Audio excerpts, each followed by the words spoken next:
A lot of people are very interested about vasectomy. They're worried, is it going to hurt me? Is it safe? Should I have one? Who should have one? Who shouldn't have one? When I talk to couples about vasectomy, I try to make it very clear, try to make it very simple, and try to make it very straightforward. Because so many men, especially when they come to me for a vasectomy, they say, I've heard horror stories from my buddies, it's going to hurt, it's going to swell.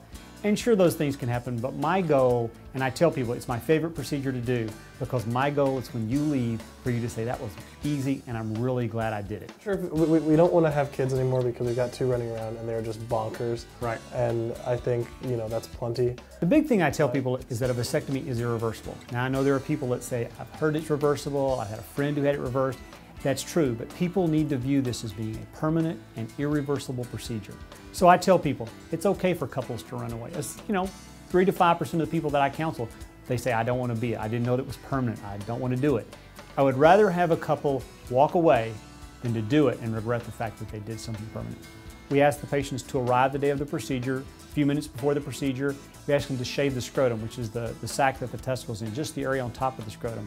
I had a guy come in one time that shaved an area about the size of a dinner plate. You really don't have to do that. Just a small area on the top of the scrotum to remove the hair. It's a very simple in-office procedure. It's done with local anesthetic. I make a little tiny nick in the scrotum with a scalpel, do the whole procedure through one little tiny incision, about a ½ inch, put some absorbable sutures, and they go home right from the procedure. If I do have a man that's very, very nervous, I may offer him to come back another day, give him some oral sedation, and it just relaxes him, and it's a very short procedure. I've actually tell people a vasectomy should be easier than going to the dentist office. A lot of guys like to do it on a Friday.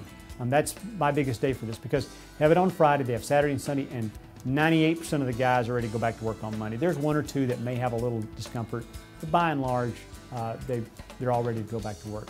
The instructions say no showers for the first 24 hours. I tell guys, look, sometimes the soap we use gets a little itchy. It's okay to just jump in the shower, rinse it off. Just don't sit in there for an extended period of time.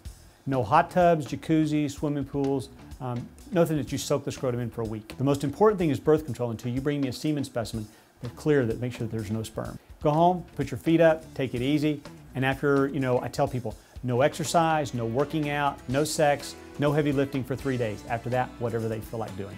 A lot of guys say, Doc, how long after my vasectomy should I wait before I, can consider sterile? Well, it takes about 6 to 8 weeks, 15 to 20 ejaculations.